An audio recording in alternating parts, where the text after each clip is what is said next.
up 4 points. This is LPR.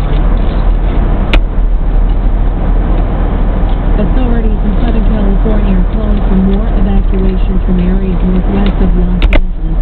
Faced with threats of floods and debris flow because of the latest storm, coastal communities have been getting heavy rain since this morning. Many flights have been canceled or delayed. Longtime former U.S.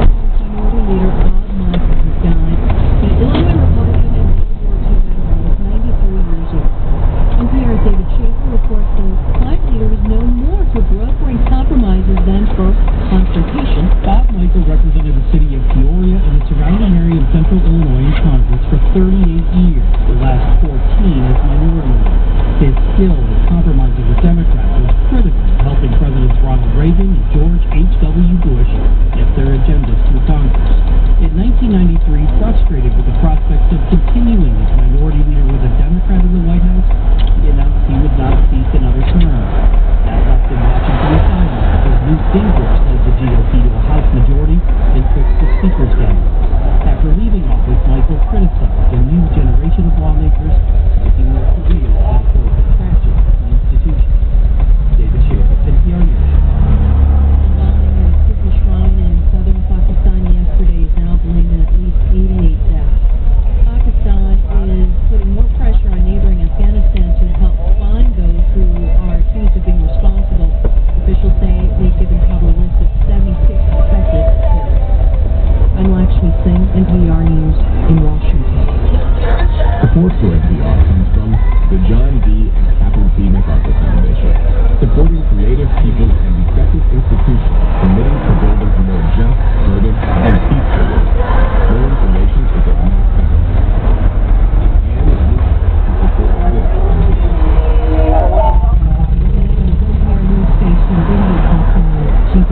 Thank you for joining me this Friday.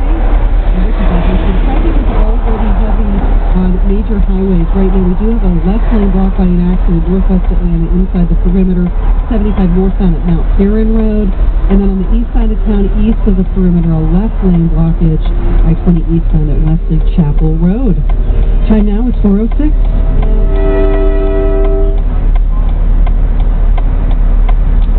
From NPR News, this is All Things Considered. I'm Kelly McEvers in Culver City, California. And I'm Robert Siegel in Washington. President Trump has hit the road. Today, the president visited a Boeing facility in South Carolina for the unveiling of the new 787 Dreamliner. It was a surprisingly ordinary end to a busy and consequential week at the White House, including yesterday's wide-ranging and sometimes combative press conference.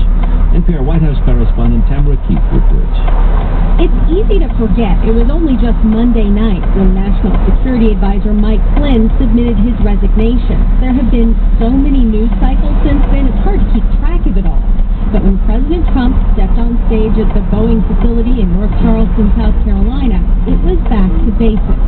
We're here today to celebrate American engineering and American manufacturing.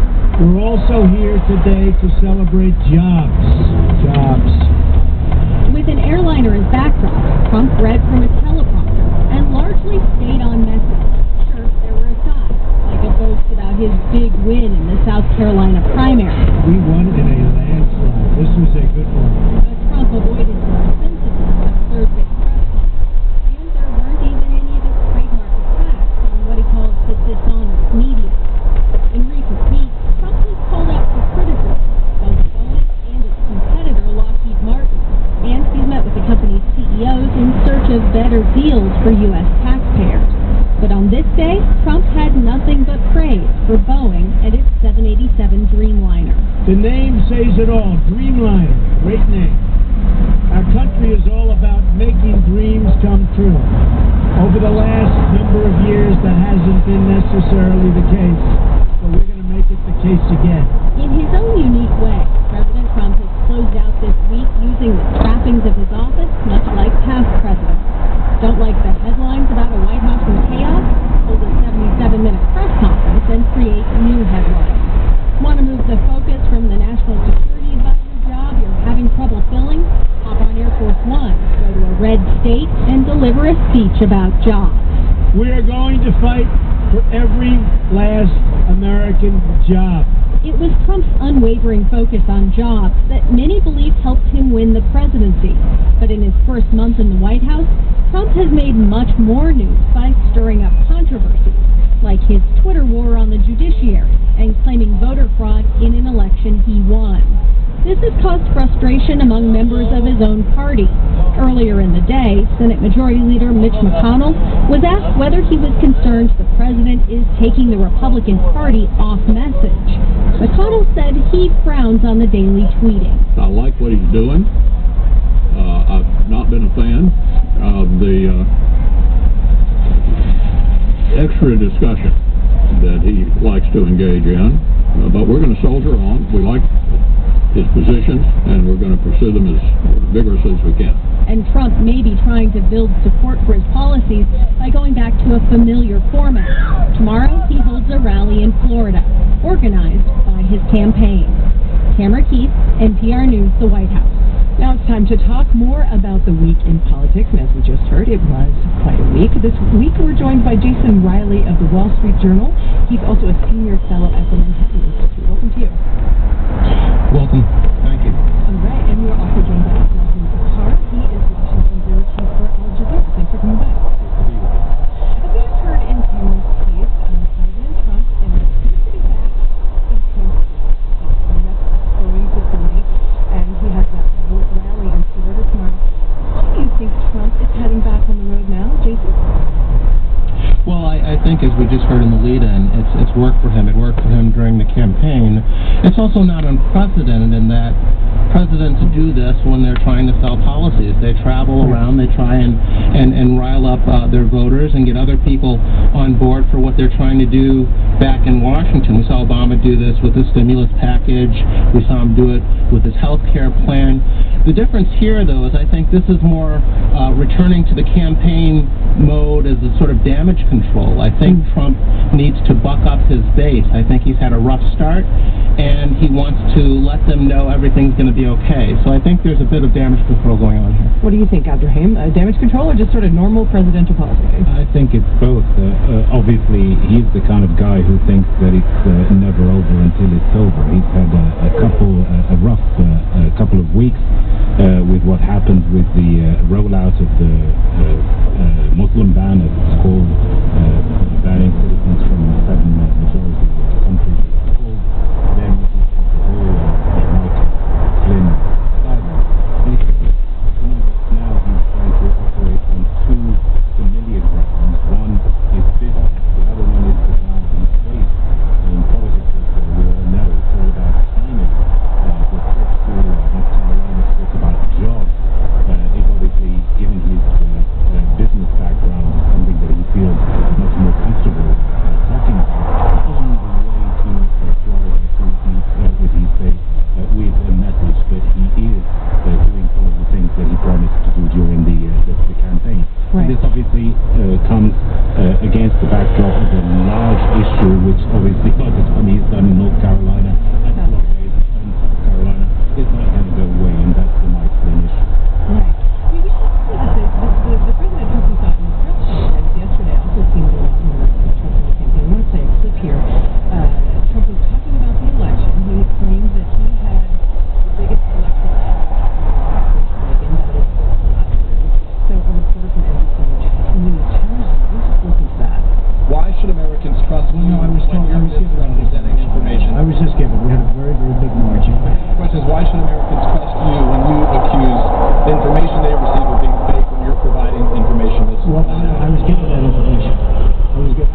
I've seen that information, but it was a very substantial victory. Do you agree with that? You're the president. Okay, thank you. That's a good answer. Yes. You know, this is a press conference where the president was being asked about a lot of things. You know, his campaign ties with Russia, his outgoing national security advisor, and yet he was talking about the election. What does that tell us about what this press conference meant for him, Jason? Well, again, I think this was about reassuring his supporters that everyth's going to be okay. His polling around 40% now. Yeah. I think it did. I think he did come off well to his supporters. I mean, Trump's lying is not unique to presidents. We all know that. Anyone who's covered politics, he seems to be a uniquely bad liar, in that Americans are more used to our presidents being much more eloquent in their efforts to deceive us, and Trump is more straightforward about it. But it's not unique, and I think the press is making a much bigger deal. They need to keep this in context. I also think there's something very circular and self-serving about this constant reporting by the press of Trump's view of the press. All presidents complain about their bad press, and I think the Washington, D.C. press corps in particular needs to really get over itself. Time to get over it and move on, Abdrahim? Well, I'm like all of us, we are from the press, and I obviously have no compunction about being critical about the role and the behavior of the press, whether under this presidency or any other presidency. Obviously, what happened in that press conference is, as we heard, he was obviously playing to the gallery, except that he was playing to the gallery at a time when the United States public opinion is very polarized, and a lot of people are talking about the need to build bridges among Americans. There was a time when there was much to blame in the behavior of the media. I mean, if you look back at the campaign, there was a time when the media basically did dish out the narrative that Hillary Clinton was going to win. That didn't happen. But it's one thing blaming the media for not having the right behavior and the right attitude. It's another thing saying that everything that the media, when criticizes you, is dishing out fake news. I think that coming from the president of the most powerful country in the world, perhaps the most powerful country in history, it's not a very healthy narrative to have. We're talking about the situation with Michael Flynn, outgoing National Security Advisor. The White House says he was ousted because he misled the Vice President about his phone call with the Russian ambassador. Democrats now say that they want a major investigation into contacts between Trump's team and Russian officials. There's been a mixed reaction from Republicans. Some in the Senate say investigate, some in the House say not so much less. Jason, your thoughts? Well, I'm not sure I accept the premise. I think, if anything, there's been increased concern about connections among Republicans. And Republicans in the House and Senate have long had a much more skeptical view of Russia than Trump and his administration now. I mean, and we're not just talking about people like Lindsey Graham and John McCain. Now you have Bob Corker, you have Roy Blunt and others, members of the Senate Intelligence Committee, saying that this should be investigated thoroughly, and I think they're absolutely right. But one of the other problems with this, in terms of Trump's backstory, is that these are self-inflicted wounds. I think Flynn was someone who was an earlier supporter of the president. He was tapped because of his loyalty for this position, but there were warning signs out there about his temperament. That he had a short fuse, and so in his management style and so forth. So there were warning signs, and Trump ignored them. And the other lesson here is that Trump has learned is that you can't get away with going after the intelligence community the way he has and think there won't be any blowback or payback. I think part of that is going on too. Washington is going to leak, and you have to manage that, and you have to be careful with your Twitter feed in Trump's case. That's Jason Riley of the Wall Street Journal and the Manhattan Institute. We also had Abdrahim Bukhara of Al Jazeera. Thanks to both of you. Thank you. Thank you.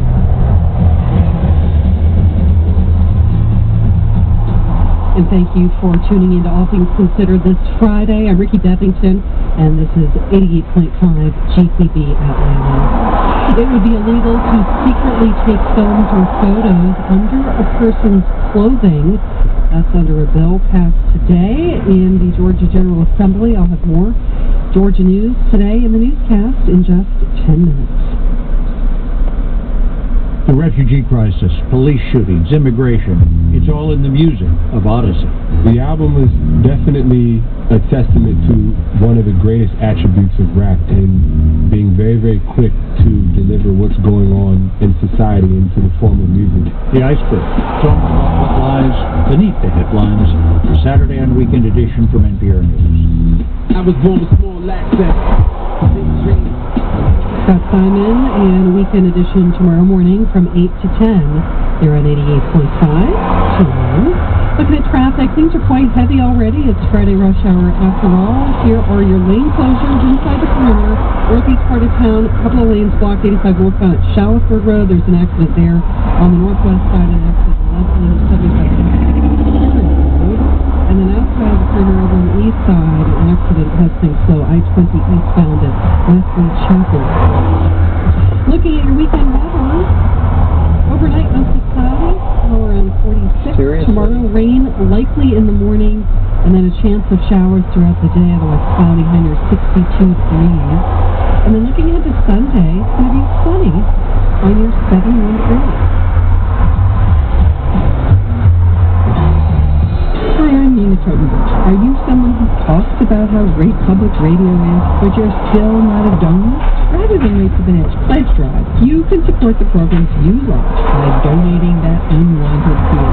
It serves you well as a viewer and can still get you around town, but let's face it, it's just taking up space. Donate it today. It could be worth hundreds of dollars to this station. You could get a tax deduction. Go to gpv.org/dollars and tax.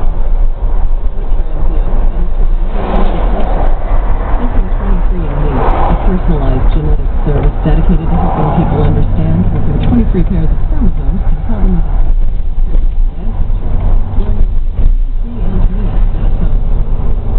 From the John D. and Catherine P. Foundation, supporting creative people in effective institutions, they build a more just, verdant, and peaceful world.